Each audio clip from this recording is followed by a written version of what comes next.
어릴 때 참 재미있어서 두 번이나 읽었던 소설책이 있어요. 우리 TV에서도 그 만화영으로도 방송이 됐던 건데 톰 소여의 모험이라고 있었어요.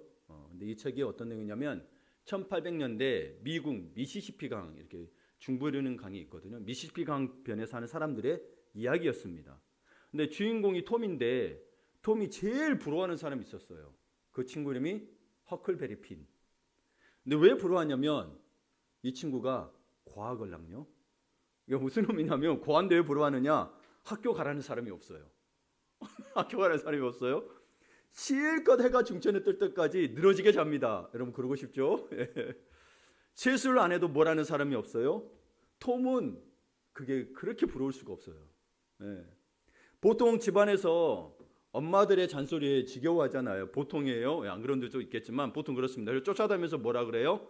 손 씻고 와서 밥 먹어라. 매번 그래요. 손 씻고 와서 밥 먹어라. 치약 밑에서부터 짜라. 이빨 닦고 자라. 왜 그렇게 잔소리를 해야 될까요? 내 자식이니까. 소리내서 음식 먹지 마라. 음식을 들었다 놨다 하지 마라. 김치 밑에 돈 안 숨겨 놓았다. 왜 그리 해집어 놓느냐. 뭐 이렇게 김치 속에서 뭘 찾아요? 그렇죠. 다른 사람 배려하면서 그렇게 이야기하나요? 안 하나요? 이야기하죠. 저는 그랬었고 저는 제 여동생한테 제가 또 그랬었습니다만은 여하튼 남의 자식이 와서 밥 먹을 때는 국물을 들이마시든 무슨 실수를 하든 웃고 보냅니다. 그래서 자식이 보면 희한해요. 엄마가 옆집 애가 와서는 무슨 짓해도 방긋방긋 웃으시더니 돌아서면 우리한테는 뭐라 그래요? 밥을 왜 그딴 식으로 먹냐, 흘고 먹냐라고 합니다. 그럼 우리 그래 생각하죠. 우리 엄마가 친엄마 맞나? 여러분 그런 적 있나요? 없나요? 그런 적 있죠. 근데요 여러분 하나님이 우리에게 그렇게 하시고 계시는 거예요. 하나님이. 근데 사실 봐보세요. 도대체 여러분이 느끼기에 이 하나님이 나에겐 아버지고 안 믿는 자들한테는 아무 관계가 없는데 말이죠. 우리한테 그렇게 잔소리를 하시더라는 거예요. 특별히 시편 73편을 보게 되면 왼수들의 이야기가 나오는데요. 왼수들의 소득은 그들이 소원하는 것보다 더 많이 쌓이고 얼마나 부족함이 없는지 눈이 다 튀어나옵니다. 여러분 시편 읽어보시면 여기 나오면 한번 같이 읽어볼까요? 살찜으로 그들의 눈이 솟아나며 그들의 소득은 마음의 소원보다 많으며 또 12절에 보게 되면 이들은 악인들이라고 항상 평안하고 재물은 더욱 불어나도다. 재물이 불어난다니까 두렵습니까? 부럽습니까? 그렇죠. 심지어요 여러분 이것만 하면 참겠어요. 근데 심지어 죽을 때도 편하게 죽더라는 거예요. 시편 4절에서 볼까요? 그들은 죽을 때에도 고통이 없고 그 힘이 강건하며 사람들이 당하는 고난이 그들에게는 없고 사람들이 당하는 재앙도 그들에게는 없나니. 이거 너무 억울하지 않나요? 나 하나님 왜 믿어요? 너무 억울하지 않나요? 이게 말이 되느냐는 말인 거예요. 근데 그거 왜 그러는 거예요? 내버려 둔 거죠. 아니 이 악인들 내버려 둔 거예요. 그럼 내버려 둔 거라고요. 로마서 1장에도 보게 되면 이 안 좋은 일을 행하는 자들이 있어요. 동성애를 하는 자들이 있어요. 하나님께서 뭐라고 표현하면 그들을 죄 가운데 내버려 두사 이렇게 돼 있어요. 여러분 예수 믿으면 형통할 거라고요? 말씀을 잘 지키면 여러분 그리스도 안에서 형통합니다만은 근데 여러분 우리가 기본적으로 예수를 믿었을 때는 말씀 잘 지키려고 믿었던 게 아니잖아요. 형통하려고 믿었잖아요. 근데 여러분 형통할 거라고요? 아닙니다. 이제부터 여러분은 죽어나는 거예요. 그렇죠? 나를 부인하고 자기 십자가를 지고 따르래요. 그러니까 여러분 이 말이 무슨 말이냐면 그냥 하나님이 복을 안 지켰다는 게 아니고 숙제하고 즐기라는 거예요. 할 것 하고 놀아라는 거예요. 목욕하면 우리 하죠. 목욕하면 아이들 보면 가끔 머리에서 냄새나 목욕했는데 머리 냄새 안 나게 잘 감아라. 감아라 그러고 손톱 발톱 제때 잘 깎아라. 안 그러면 뭐요? 다쳐요. 어른에게는 만날 때마다 먼저 인사해라. 왜 그렇게 잔소리를 하냐면 그걸 해야 되니까요. 할 때까지 하는 거예요. 누가 그 잔소리를 하겠어요? 부모 빼놓고 누가 그렇게 할 수 있겠냐는 거예요. 그러니까 하나님께서 우리에게 계속 반복한다는 거예요. 말씀을. 돌이켜라. 사랑해라. 마음 다해 사랑해라. 나는 못해요. 근데 계속하는 하나님 나 못해요. 근데 뭐 계속하래. 목사님 말씀 통해서 계속하고 주변에서 계속해요. 근데 나는 못한다 그래요. 계속. 근데 왜 그런 거예요? 부모니까 사랑하니까. 성경을 보면요. 하나님이 하신 말씀들이 자꾸 반복돼 잔소리처럼 반복되는 말들이 나오는 장르가 있습니다. 특별히 다 그렇지만 특별히 구약에서는 선지서들이 그렇습니다. 예. 그것도 대선지자, 소선지자가 나눠져 있어요. 예. 16권인가 될 거 합쳐서 16권인가 18권인가 다 똑같은 이야기. 너희 돌이켜라는 이야기인 거예요. 제발. 너 정의와 공의를 회복해라. 다 같은 이야기예요. 봐보세요. 봅시다. 그리고 또 신약에서는 복음서가 반복하죠. 물론 서신서도 반복하지만 특별히 복음서 뭐가 반복해요? 아니 다른 것들은 다 한 권의 책으로 했는데 이 세 복음은 공간복음이라고 관점이 같다 그래서 공간복음이에요. 공성에 대해서 기록해서 마태, 마가, 누가 예수님의 사역도 똑같이 나와요. 산상순도 똑같이 나와요. 그럼 보는 우리에게는 뭐가 돼요? 같은 일이 반복되니 잔소리처럼 들리더라는 거예요. 오늘 우리가 본 마가복음의 본문만 해도 어디 나와요? 마태, 누가에도 나온다는 거예요. 그렇죠? 근데 여러분 복음서에서 이 잔소리 같은 이 말들이 예수님이 하신 말들이 대부분 누구에게 하고 있는 이야기냐면 제자들에게 가르치심 하신 말씀들이라는 거예요. 산상수훈도 사실 그 백성들이 모였지만 그 자리에 누가 있었어요? 제자들이 있었다는 사실입니다. 그 수많은 비유들에 대해서 뭐 했어요? 제자들이 얘기하고 해석되어 주시더라는 거예요. 그러니까 여러분 복음서를 읽어보신 분들은 아시겠지만 예수님은 제자들을 자꾸 가르치셨습니다. 그리고 예수님은 제자들과의 지금 기간이 3년밖에 없기 때문에 저보다 더 급했어요. 왜 목사님이 급합니까? 아니요. 예수님이 제일 급해요. 예수님 곧 있으면 승천하셔야 되는데 제대로 아직도 못 알아들어. 여러분 교회는요. 제가 살 때까지는 여러분 계속해서 반복될 거예요. 못 알아들으면. 여러분 알아듣는 사람에게는 그게 은혜가 되고요. 못 알아듣는 사람은 뭐가 되는 거예요? 잔소리가 되는 거예요. 오늘 말씀에 등장한 인물이 있습니다. 요한입니다. 어떤 요한일까요? 성경에는 몇 명의 요한이 있는 줄 아세요? 신약에 3명의 요한이 나옵니다. 3명이 나오는데 첫째, 예수님에게 세례를 주었던 세례 요한, 예수님의 제자이자 세베대의 아들로 야고보의 동생인 사도 요한, 세 번째로는 마가복음, 오늘 그 마가복음의 저자인 이름도 마가 요한입니다. 이름이 마가 요한이에요. 이 마가 요한은 바나바의 생질이며 마가의 다락방이 바로 이 마가 집안의 소유였습니다. 근데 오늘 말씀 속에 등장하는 요한은 어떤 요한일까요? 세 명 중에 어떤 요한이에요? 여러분 생각하시라고 대답을 하셔야 돼요. 저보고 대답하세요. 이게 누구 요한인지도 모르고 들으면 헷갈려 버립니다. 어떤 요한이에요? 사도 요한. 여러분 사도 요한. 마가 요한을 예를 들어서 마가 요한이 아니라 사도 요한이에요. 제자들이라 그랬잖아요. 12명의 제자들. 성경에 3명이 나와요. 그래서 오늘 이 마가 요한이 어떤 자냐면 사실 여러분 당시 예수님의 제자들은 자부심이 강했습니다. 그 중에서도 이 사도 요한의 이게 야고보가 형이고 요한이 동생이고 이 두 사람은 굉장했습니다. 왜 그 제자들이 자부심이 강했냐면 그들이 따르는 예수님의 시대가 곧 오리라 믿었기 때문입니다. 예수님이 막 기적을 행하시거든요. 이분 행하시고 그리고 예루살렘 입성하신데 가면 한 자리 하겠다 이 생각한 거죠, 그렇죠? 그중 요한은 그의 형과 더불어 한 성격 하는 사람이었다는 거예요. 오죽하면 예수님이 그들에게 별명을 지어줬습니다. 우레의 아들이라고. 4글자로 뭐라 그래요? 보아너게. 여러분 성경 보면서 이런 것들 좀 기억하셔야 돼요. 기억 안 하시면 더 좋아요. 그래야 제가 설교할 게 있어요. 또 하고 또 할 수 있겠죠? 그래도 기억하셔서 이런 사람이 있구나 하시면 좋아요. 이게 우리의 아들이라는 거예요. 우리말로 천둥의 아들이라는 거예요. 막 토르예요, 토르. 토르가 다른 사람이 아니고 천둥의 아들인 거예요. 이거 막 버럭버럭 막. 역시 여기 우리 아들 계십니까? 우리의 딸 혹시 우리의 딸도 계십니까? 괜찮습니다. 주님 아닌 주님 제자도 그랬고요. 나중에 어떻게 바뀌냐면 사랑의 사람으로 바뀝니다. 염려하지 마세요. 이 별명이 예수님이 지어주셨다는 거예요. 보아너게라고. 오죽하면. 이런 요한의 행위와 앞 본문이 우리가 읽지는 않았지만 33절에서 37절의 사건을 보게 되면 뭐냐면 누가 더 크냐는 사건에 대해서 나옵니다. 누가 더 크냐? 제자들끼리 논쟁을 했어요. 이 누가 더 크냐 사건을 통해서 제자들에게 그리고 오늘의 우리에게 가르치시고자 하신 것이 있는데 종교성을 넘어야 된다는 거예요. 종교성을 가지고 있으면 여전히 뭐야? 한 자리 차지할까 이 생각하고 있는 거예요. 그러니까 종교성은 여러분 우리가 이거 이야기하면 복잡해지는데 좀 우리가 좀 간단하게 이야기하면 그냥 심신만 가지고 있거나 하나님 믿어 이런 거나 주일에 교회 다니는 정도에 그치지 말라는 거죠. 종교성만 가지고 있지 말라는 거예요. 뭐요? 종교성을 넘어 그리스도에게까지 가라는 거예요. 교회에 매일 오라는 소리가 아니에요. 여러분의 그런 어떤 종교성을 넘어 내가 예수 믿고 교회 다니지만 진짜 그리스도에게로 갔냐는 거예요. 많은 일이 종교를 믿는다고 합니다. 우리는 종교를 믿는 게 아닙니다. 우리는 예수 그리스도를 믿습니다. 종교를 믿으면 다 신입니다. 저 사람 믿어도 저 신 믿어도 더요. 우리는 예수 그리스도를 믿어요. 하나님을 믿어요. 이 하나님에게로 가야 되는 거예요.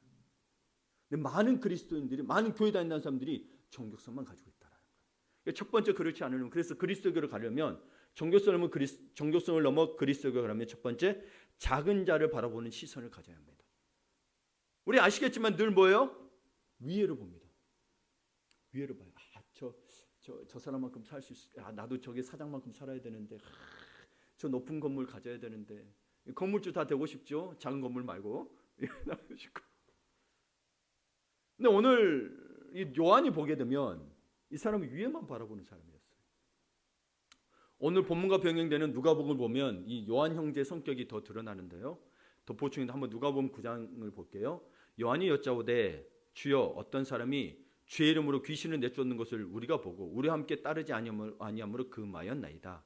예수께서 이르시되 금하지 말라. 너희를 반대하지 않는 자는 너희를 위하는 자니라 하시니라. 그래서 51절부터는 누가복음에 나오는 거예요. 마가복음은 없는데 51절에서 보면 예수께서 승천하실 기약이 차감해 예루살렘을 향하여 올라가기로 굳게 결심하시고 사자들을 앞서 보내심에 그들이 가서 예수를 위하여 준비하려고 사마리아인의 한 마을에 들어갔더니 예수께서 예루살렘을 향하여 가시기 때문에 그들이 받아들이지 아니하는지라. 예수님이 사마리아인들도 예수님을 왕으로 될 거로 생각했던 거예요. 메시아가 아니라. 그러면 예루살렘에 들어가면 뭐예요? 유대인들이 등극하게 되잖아요. 그럼 사마리아는 더 뭐예요? 더 핍박을 받게 되겠죠. 그래서 반대하는 입장이 될 수밖에 없는 거예요. 그런데 54절에 제자 야고보와 요한이 이를 보고 이르되 주여 우리가 불을 명하여 하늘로부터 내려 저들을 멸하라 하기를 원하신나이까. 예수께서 돌아보시고 꾸짖으시고 함께 다른 마을로 가시니라.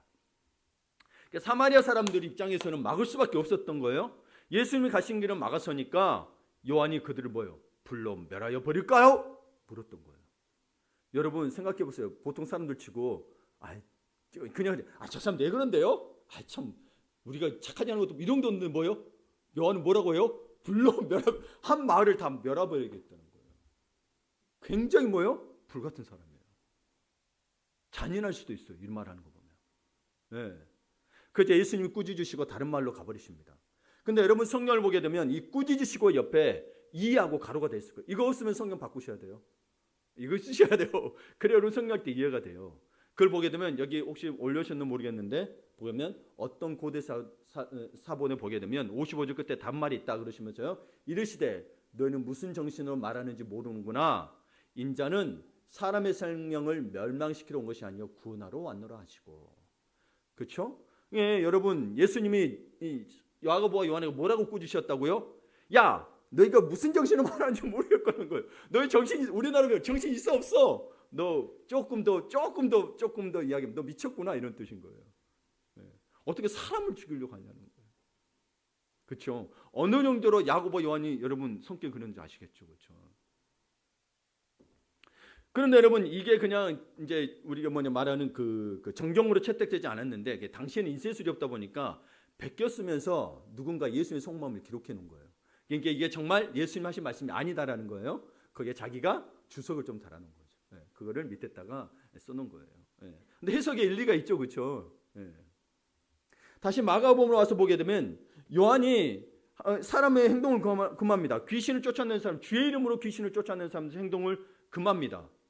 예, 오늘 여러분 읽으신 본문에 보게 되면 32절에서부터 보게 되면 그렇죠? 예, 38절이죠. 그래서 여러분 그걸 보게 되면 여러분 거기에 그들의 행동을 금한 행동을 금한 진짜 이유가 뭐냐고요. 요한이 왜 행동을 금했냐는 거예요. 영적 질투심 때문입니다. 그러니까 자격지심이 있는 거죠. 자격지심이 뭐예요? 자신이 남보다 부족하거나 못하다고 생각이 되면 오는 감정이 자격지심입니다. 일종의 열등감의 일종이거든요. 네. 우리 대체로 자격 다 믿잖아요. 근데 요한이 알겠지만 이 성격에 그러다 보니 영적 질투심에 자격지심까지 온 거예요. 왜냐하면 여러분 우리가 지금 9장을 보고 있는데 9장 14절에서 29절을 보면 제자들이 귀신 들린 아이를 고치지 못했거든요. 예수님께서 그래서 서기관들이 공격합니다. 야, 너희들 이것도 못 고치고 말이야. 너희 그런다고 기적 행한다고 하지. 너희들이 예수 뭐 하나님 아들이라니 맞아? 이러면서 비난하고 있었어요. 예수님도 이야기하죠. 내려와서 변화사 사건을 한 다음에 내려와서 이야기죠. 그걸 못 고치고 있으니까 믿음이 없는 세대여라고 이야기 책망하십니다. 그러니까 여러분 제자들 입장에서는 어떻겠어요, 그렇죠? 그런데 다른 사람이 예수의 이름을 주의 이름을 가지고 귀신을 쫓아내고 있더라는 거예요. 그러니까 어떻겠어요? 자기들이 예수를 직접 따르고 있는 우리들만이 할 수 있는 건데 자신들이 못했잖아요. 그러니까 주의 이름으로 귀신 내쫓은 거 하려면 우리 팀에 속해야 된대. 그냥 바로 못하게 우리 팀에 속해라. 그렇지 않으면 아무것도 하지 마라는 거죠. 이런 행위는 편가르기가 되는 거죠. 그렇죠? 예수님이 이야기하셨잖아요. 그렇죠? 예수님이 그런 거에게 뭐라고 이야기해요? 예수께서 이르시되 금하지 말라. 내 이름을 의탁하여 능한 일을 행하고 즉시로 나를 비방할 자가 없느니라. 우리를 반대하지 않는 자는 우리를 위하는 자니라. 여러분 정통교도를 반대하는 자는 다 이단입니다. 봐보세요. 이단이에요. 네. 우리 정통교단들 서로 인정합니다. 그렇죠? 네. 교파적인 관점으로 보게 되면 장로교든 침례교든 뭐 통합이든 합등이든 그렇죠? 장로교회 뭐 감리교든 예수님의 사역, 하나님의 나라의 사역을 반대하지 않는 자는 우리를 위하는 자라는 거예요. 예수님께 속겠다는 거예요. 교회 내에서도 마찬가지예요. 교파적으로 보면 그렇고 또 교회 내에서도 뭐예요? 귀신 쫓아내고 병 고치는 일들이 만약에 우리 서리 집사님들이나 혹은 직분이 없는 자들이 이렇게 이런 은사가 있다면 주어졌다면 교회 덕을 세우기 위해서 지혜롭게 사용해야죠. 근데 목사님, 장로님, 권사님만 되어서만 하는 게 아니라는 거예요. 네. 목사님, 중직자분들 입장에서는 요한처럼 그럴 수 있다는 거예요. 영적 진주심 나는 못하는데 나는 목사님인데 못하는데 어떡하지? 자격지심이 들 수 있잖아요. 그렇죠? 설교 하는데도 불구하고 그렇죠? 설교도 아무나 하는 거 아니잖아요. 네. 그러니까 예수님은 그러한 행위가 믿는 자들이라도 실족할 수 있으니까 첫째가 되려거든 섬기라고 하시는 거예요. 네가 그럼 높이면 받고 싶다라면 자격지심 들지 않으려면 섬겨라. 그래서 41절 42절에 누구든지 너희가 그리스도에게 속한 자라 하여 물 한 그릇이라도 주면 내가 진실로 너희에게 이르노니 그가 결코 상을 잃지 않으리라. 또 누구든지 나를 믿는 이 작은 자들 중 하나라도 실족하게 하면 차라리 연자맷돌이 그 목에 매어 바다에 던져지는 것이 나으리라. 여러분 실족하게 하면 연자맷돌을 그 목에 매어 던지는 것이 나으리라. 여러분 참 이 말이 너무너무 그러니까 여러분 우리가 참 그래서 어떤 분들은 그런 이야기를 합니다. 지옥에 가면 목사들이 가장 많을 거라고. 직업 중에 목사 말 한마디 성도들 중에 이렇게 많이 있잖아요. 특히 많은 대형교회들 말 한마디 잘못해서 이들을 정말 잘못된 걸 인도한다면 예수님께서 그 표현을 쓰죠. 유대 정교 지도자들에게 소경을 인도한다고. 그럼 구덩이에 빠진다라는 거예요. 예. 참 이 연자맷돌 메고 들어가야 돼. 저도 또 그랬을지도 모릅니다. 늘 이걸 조심해야 되거든요. 예. 앞에 서 있는 게 여러분 권한 책임이 있는 겁니다. 예. 근데 여기서 우리는 그런데 여러분 우리가 또 근데 목사한테만 하는 이야기는 아니잖아요. 우리 모두에게 하는 이야기 뭐니까? 그럼 여기서 우리는 모든 작은 자들에게 작은 자들 실족하지 않도록 해야 된다는 거. 그럼 이 작은 자가 누구냐?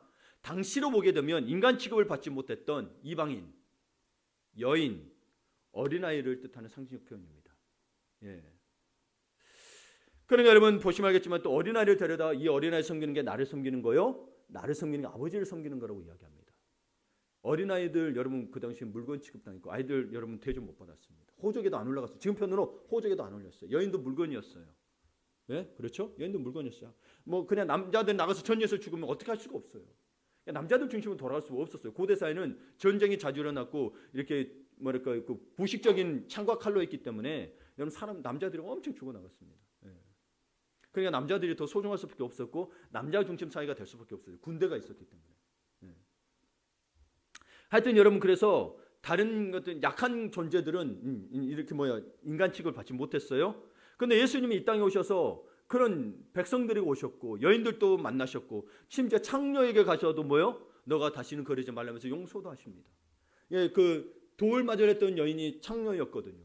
예, 그래서 젊은 자가 돌로 치라고 해서 구원해 주셨고 또 죄인들, 환자들 같은 인생들을 특별히 혈병 걸린 여인들을 혈병 걸린 사람들은 유치병 있는 사람들은 여러분 유대교에서는 나오면 안 됩니다. 격리되어 있어야 돼요. 근데도 뭐야 그런 환자들을 찾아가셨고 의도적으로 찾아가시고 그들과 함께 시간을 보내셨습니다. 여러분 교회 안에서는 어떤 자들이에요? 영적인 어린아이들, 영적인 환자들이 있다는 거예요. 이들을 여러분 섬기라는 거죠. 실제로 어린아이들을 더 존중해야 되는 것도 있고요. 그리고 우리는 신앙 안에서 좀 이 작은 자를 어떻게 봐야 되냐. 우리가 만약 무시한다면 아이 저 사람 아직도 믿음이 저래 이럴 게 아니라 뭐예요? 우리가 돌봐야 된다는 거죠. 또 영적으로 병들어 있을 수 있잖아요. 저 사람 왜 저렇게 힘들어할까? 아직도 왜 입에서 불평만이 떠나지 않을까? 계속해서 약 처방해 줘야죠. 불평하지 마라. 긍정적인 말 이거 해. 이게 처방전이잖아요. 그렇죠? 예수 말씀 예수 봐. 시편 한번 계속 읽어봐. 소리내서 처방해 주는 거예요. 계속. 영적인 어린아이들, 영적인 환자들. 왜냐하면 예수님은 멸시받고 천대받는 한 영혼을 천하보다 귀히 여기셨기 때문입니다. 여러분 지금 그런 상태 영적으로 아니 영적 환자일 수도 있습니다. 너무 힘들고 어디서 드러낼 수 없지만 주님은 여러분을 사랑하신다는 거예요. 그 여러분이 회복할 수 있는 기회라는 거예요. 왜냐하면 저는 고향을 떠날 때까지 20대 중반까지 제가 어떤 교회냐면 당시 제가 다니던 교회가 그 당시에도 1980년대, 90년대에 떠났으니까 그 당시에 대학부가 200명이 넘었어요. 200명이 넘었어요. 거기 제 지역에서는 두 번째로 큰 교회였어요. 저 어릴 때부터 다녔기 때문에 제가 막 큰 교회를 일부러 갔다 그게 아니라 집 옆에 바로 있었어요. 그래서 어린 시절부터 해서 제가 떠날 때까지 생각해 봤는데 교회가 처음부터 컸던 건 아니에요. 작았어요. 예. 근데 교회가 자꾸 커지면서 크기에 매몰되더라는 거예요. 자꾸 커지니까 크게 매몰되고 실질적인 담임 목사님의 그런 말씀이나 그런 성품을 보고 갔는데 뭐요? 실질적인 영적 터치가 점점 불가능해진다는 것을 알게 됐습니다. 확실히 담임 목사하고 부목사하고는 달라요. 저도 담임 목회 보니까. 그러면서 뭐가 느끼냐면 한 영혼을 자꾸 놓치게 되더라는 거예요. 심지어 여러분 제 친구 한 명 중에는 이제 서울에 있는 잠실교회 부목사로 있었는데 지금 이제 담임 목사로 나갔는데 이 잠실교회만 해도 8,000명이 되는 교세예요. 10,000명 정도 되는 교세인데 물어봤어요. 우리 새 가지고 오면 참 이렇게 한다고 그랬더니 거기는 새신자 새 가지고 오고 가도 상관이 없는 거예요. 네.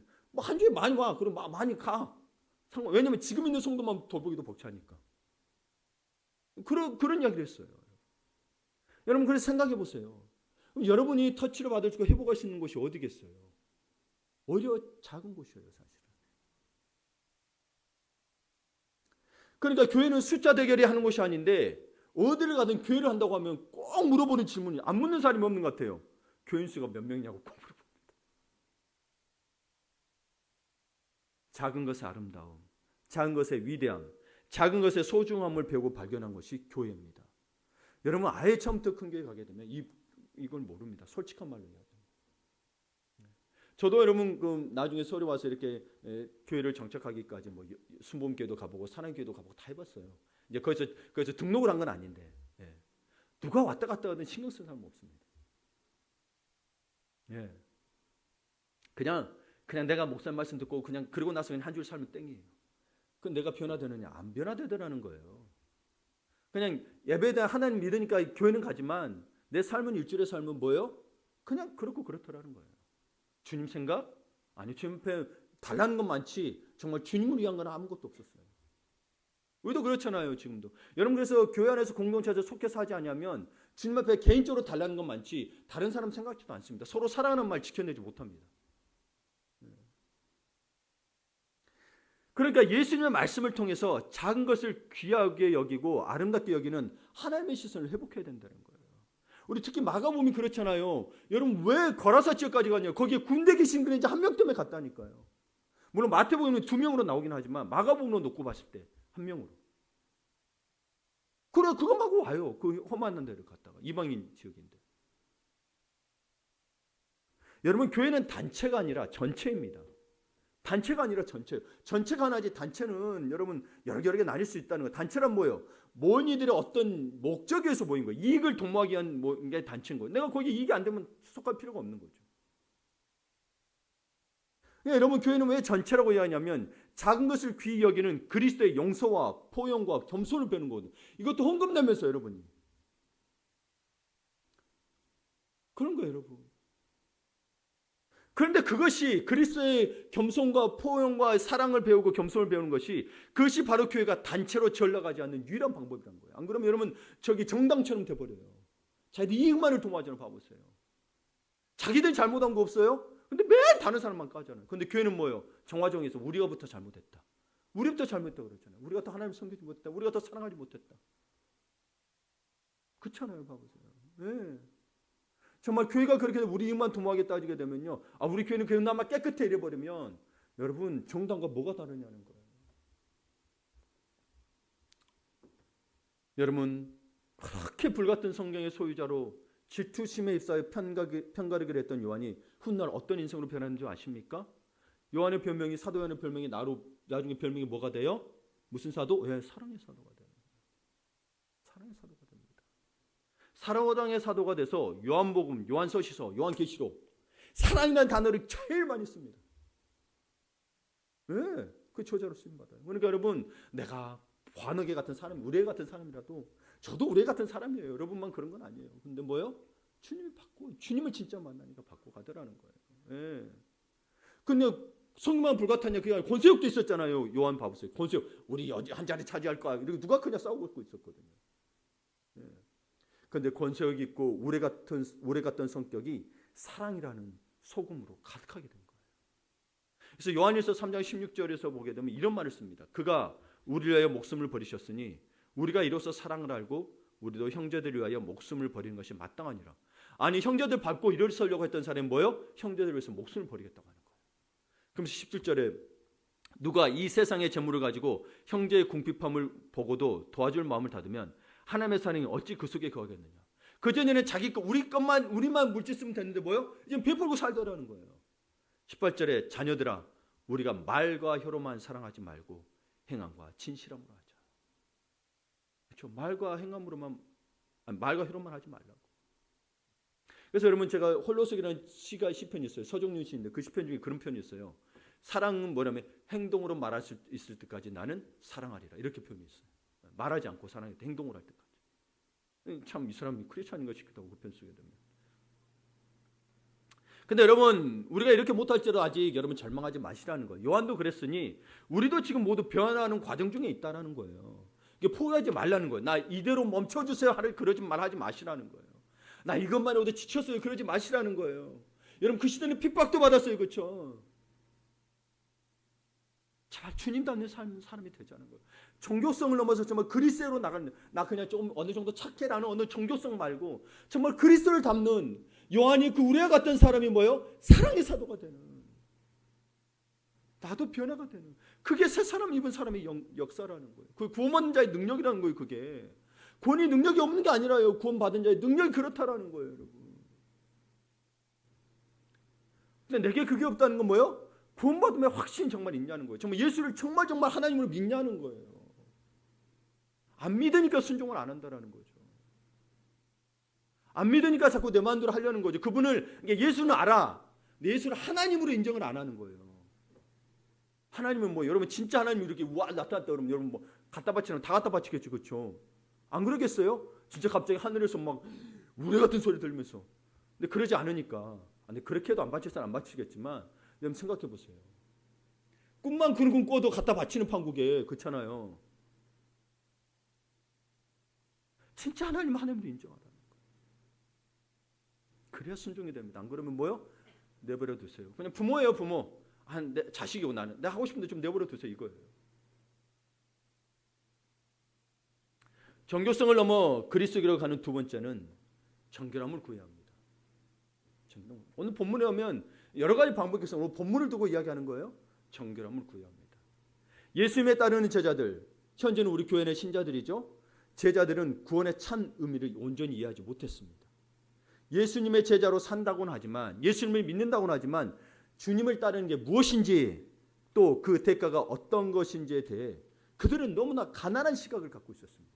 그냥 교회 와서 예배드리고 헌금만 하면 된다는 생각으로 우리도 지금 이 시대를 살아가고 있다는 거예요. 여러분, 그건 종교성입니다. 그건 그리스도를 정말 믿는 게 아닙니다.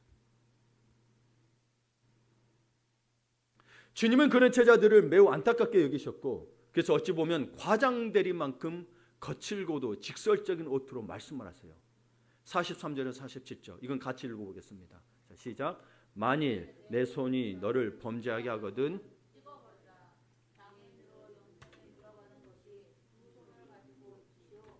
꺼지지 않는 불에 들어가는 것보다 나으니라. 만일 내 발이 너를 범죄하게 하거든 찍어버리라. 다리 저는 자로 영생에 들어가는 것이 두 발을 가지고 지옥에 던져지는 것보다 나으니라. 만일 내 눈이 너를 범죄하게 하거든 빼버리라. 한 눈으로 하나님 나라에 들어가는 것이 두 눈을 가지고 지옥에 던져지는 것보다 나으니라. 아멘. 이 범죄하게 보게 되면 여러분 성경책에 보면 또 일하고 괄호되어 있습니다. 그 밑에 성경에 보게 되면 실족하게 합니다. 실족하게 하거든. 누군가를 실족하게 했다라는 거예요. 이웃을 실족하게 했다라는 거예요. 이웃이 예수를 안 믿게 만들었다라는 거예요. 시험에 들게 만들었다라는 거예요. 그러니까 뭐예요? 찍어버리라, 빼버리라. 예. 이 말씀 액면 그대로 하라는 거 아니에요. 그만큼 죄가 강력하다라는 거예요. 지독하다는 거예요. 여러분 죄가 얼마나 나쁘다는 걸 말해주고 있는 겁니다. 여러분 우리 죄 그냥 지금 그냥 용서받으면 되나 보다 생각하는데 여러분 계속 반복되잖아요. 그게 심각하다는 걸 이야기하고 있는 거예요. 차라리 빼버리는 거예요. 안 짓도록 하라는 거예요. 여러분 솔직히 그래서 죄를 안 짓기 위해서, 죄를 짓지 않기 위해서 산속에 들어가 살고, 세상을 떠나서 산속에 들어가 살고, 스님이 되어 살아보고, 심지어 자신의 신체를 훼손하면서까지 오늘 말씀처럼 훼손하는 것까지 막 팔을 찍어버리고 발을 찍어버리고 눈을 뺀다고 할지라도 여러분 우리가 죄에 대한 정욕이 사라졌을까요? 그러니까 여러분 그냥 우선 빼지 마세요. 그래 뺀다고 눈 뺀다고 찍은다고 죄가 사라지는 거예요. 빼지 마세요. 안 사라져요. 근데 그런 마음으로 죄를 짓지 말라는 거예요. 그러니까 여러분 생각해보세요. 특히 마음으로부터 나온 죄는 어떻게 해야 될까요? 마가복음에도 이미 예수님 이야기입니다. 7장에 보게 되면 또 이르시되 사람에게서 나오는 것이 그 사람을 더럽게 하느니라. 속에서 곧 사람의 마음에서 뭐가 나오냐면요, 악한 생각, 음란과. 근데 악한 생각에 뭐가 있냐면 음란과 도둑질과 살인과 간음과 탐욕과 악독과 속임과 음탕과 질투와 비방과 교만과 우매함이니. 12가지지만 여러분 12가지 뿐이겠어요. 여기에 그냥 다 담겨져 있는 거죠. 그렇죠? 이 모든 악한 것이 다 속에서 나와서 사람을 더럽게 하느니라. 그러니까 여러분 저 사람이 깨끗해지기를 바랄 수는 있겠으나 깨끗해질 거라는 것은 예수로 말미암지 않고는 불가능하다는 거예요. 사람의 속에 이게 다 나와요. 전도서 12장에도 뭐가 됐어요? 하나님의 사람을 정직하게 만드셨으나 그 속에 사람이 악한 꾀를 생각하더라고요. 악한 꾀를. 그러니까 여러분 육신의 훼손으로도 죄의 정욕이 이길 수는 없습니다. 오히려 우리 육체의 삶을 있잖아요. 우리 육체의 삶 여기 나온 거 마음에서 나온 것들 다 포함해서 사욕, 야심, 자신의 정욕을 이루기 위한 도구에서, 그러니까 자신을 위한 도구에서, 이렇게 자신을 위해서 살지 말고 하나님의 의를 위한 도구로 사는 것이 자신을 위한 거라는 거예요. 근데 우리는 먼저 자신을 먼저 생각하더라는 거예요. 그러니까 여러분 물질도 늘 이야기하잖아요. 하나님 거 먼저 생각해라. 그 12의 1조가 그런 의미인 거예요. 근데 우리는 뭐 아예 없으니까 내 거 먼저 쓰고 드리겠다라는 거예요. 그러면 자신의 정욕을 위해서 쓰는 거지 하나님의 도구로 쓰는 건 아닙니다. 하나님 거로 인정하고 드려야만이 하나님의 우선이 되는 거지. 뭐요? 내 쓰고 남은 거. 없으면 안 드려도 돼요. 못 벌면 여러분 그거는 버는 데서 이야기하는 거지. 없는데 카드빈데 사라는 이야기는 아니에요. 그런 데는 여러분 떠나세요. 우리의 형편을 아시는 분이세요. 다만 물질의 유혹이 그렇게 심하고, 여러분 물질 때문에 하나님을 떠나서 이스라엘 민족이 떠나서 구약을 보게 돼요. 물질 때문에 떠난 거예요, 여러분. 그래서 여러분 가나안이 그렇게 풍요로우니까 그게 넘어갈까 봐, 너무 물질로 말미암아 발달된 문화가 있다 보니까 이스라엘 민족이 넘어갈까 봐 광야에서 하나님만 보라게 만든 거예요.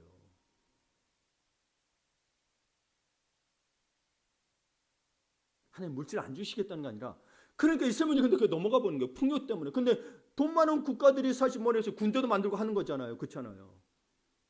더 가지려고 안식일에 하나님 예배하는데 평일에 나가서 뭐 우상숭배 하더라는 거야. 나가서 더 부자 되게 해달라고. 발 섬기고 아세라 섬기고 뭐 각종 신들 다 섬기는 거예요.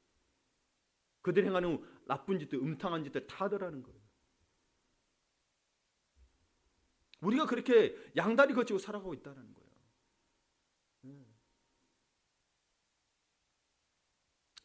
그러면서 죄의 정욕을 위한 것으로 오늘 이 마가복음에서 여러 가지로 이길 수 있겠으나 의의 도구로서 어떻게 사용되느냐 할 것에서 제 종족을 위한 것으로 예수님은 화목을 강조하시며 이야기의 결론을 맺으십니다.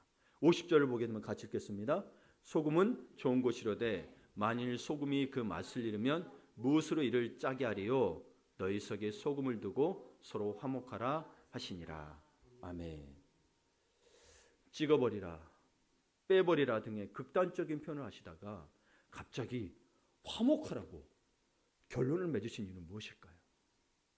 그리고 49절을 우리 여기는 안 왔지만 여러분 읽어보셨지만 불과 소금으로 이야기합니다. 불과 소금의 상관관계가 뭐가 있을까요?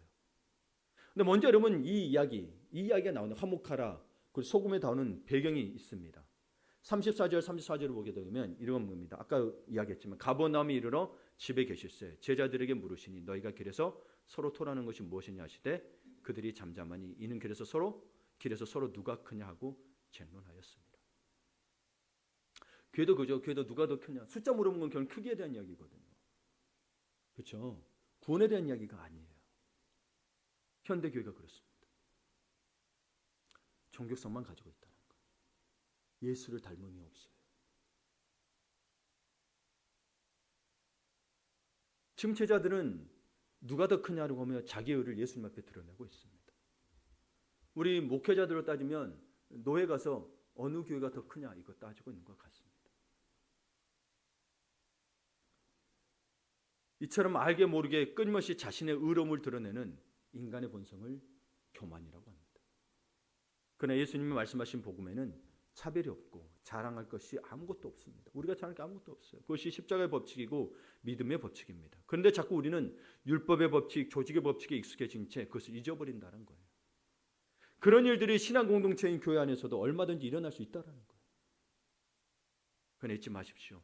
우리 모두 그리스도 안에서 한 몸으로 묶인 지체들임을. 누가 높냐는 건 없어요. 제가 높은 게 아니에요.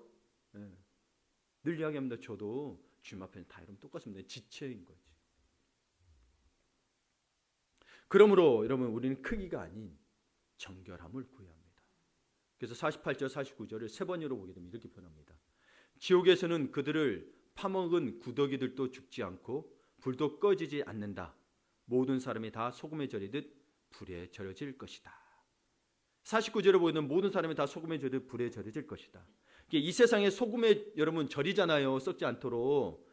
불에 절여져서 불에 절였던 불로 비교하면서 뭐냐면 정결하게 돼. 연단의 의미가 있거든요. 깨끗하게 아니에요. 정말 세균도 다 태워 없애잖아요. 그렇죠? 불이라는 게 그런 게 있어요. 그래서 불에 절여지는 자는 소금에 절이듯 불에 절여지는 자는 영원한 지옥불에서 고통을 당하지 않게 된다는 것입니다. 정결하게 살아야 된다는 거예요. 여러분 말씀 마무리 짓습니다. 여러분 지옥의 가장 큰 고통은 탈출구가 없다는 거예요. 지옥에 들어가면 빠져나올 수가 없다는 거예요. 우리 인생도 한번 봅시다. 여러분 인생이 너무 힘든데 탈출구가 없다고 느껴진다면 지옥을 맛보고 있는 겁니다. 그렇죠?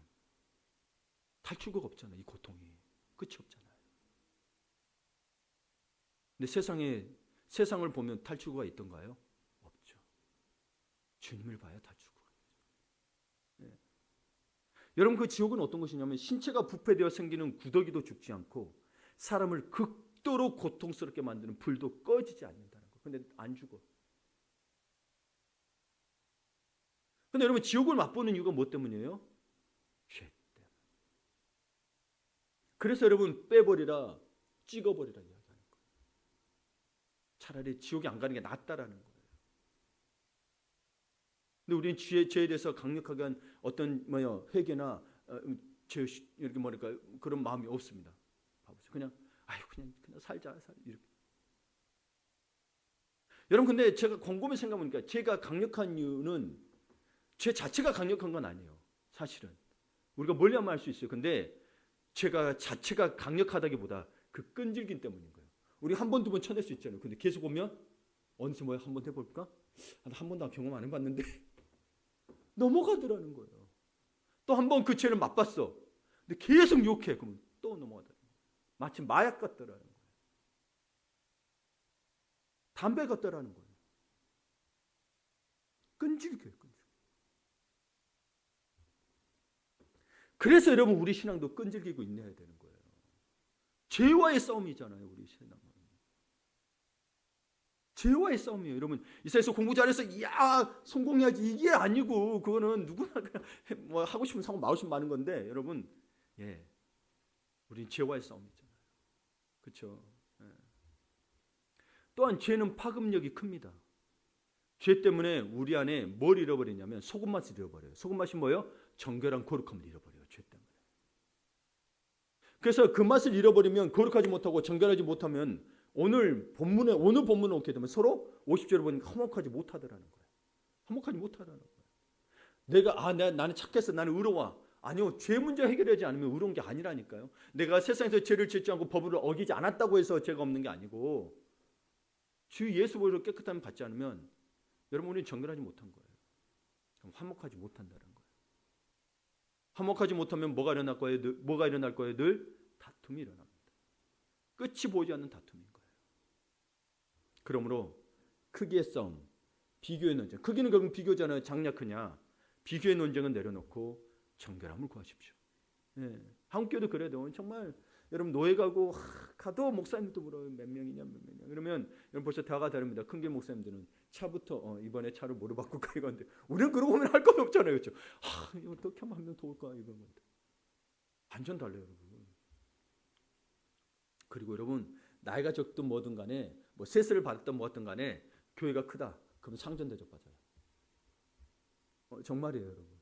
왜냐하면 노예비도 많이 내거든요. 몇 억씩 내거든요. 그러니까 여러분 우리는 어느새 교회부터도 먼저 크기로 어느새 그렇게 돼 있던 거예요. 그러니까 우리도 이런 것들 좀 죄를 묵과하지 않았으면 좋겠어요. 이 정도쯤은 괜찮겠지. 이번까지는 괜찮겠지 하면 묵과하거나 가볍게 여긴 죄가 있다면 무엇일까요? 여러분 죄는요 영생을 파괴하는 아주 사악한 겁니다. 거룩한 삶을 살기 위해서 그렇다면 죄를 꿇고 거룩한 삶을 살기 위해서 여러분 무엇을 실천하시겠습니까? 먼저는 여러분 기도와 말씀으로 거룩하여진다고 했습니다. 디모데전서 4장 5절을 보게 되면 하나님의 말씀과 기도로 거룩하여집니다. 그럼 계속해서 기도하고 말씀 떠나지 말라고 하는 이유가 그건 거예요. 내 힘으로는 거룩해지지 않는다니까요. 말씀과 기도로 거룩해지는 거예요. 근데 이걸 매일매일 하지 않으면 나는 죄 가운데 살아가는 거예요. 여러분.